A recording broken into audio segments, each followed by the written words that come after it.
So my ancestor was whogoeshere. She was 17 when she arrived on the John Knox. I don't know much about her life before. She was from Carrickmacross in Ireland, and she was in the Carrickmacross workhouse when she was selected to come to Australia as part of the Irish Famine Orphan scheme. When she arrived, she would have come to Hyde Park Barracks for probably just a couple of days until she was hired. She was a laundress by trade, although I don't know what she worked as once she arrived here.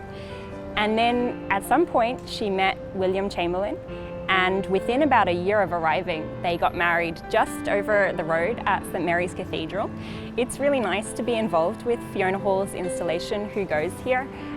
It's a real memorial for whogoeshere, and it's symbolic for me to be involved, not just for me, but for the rest of my family as well. And all of her descendants, she gets to be seen here with all of the other people who passed through the barracks.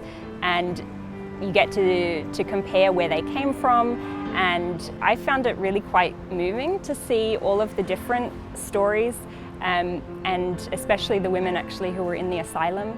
And when you see how many of them had very difficult lives, and they had no relatives in the colony, they had no children, no one to care for them, it's very moving when you see them massed together like that.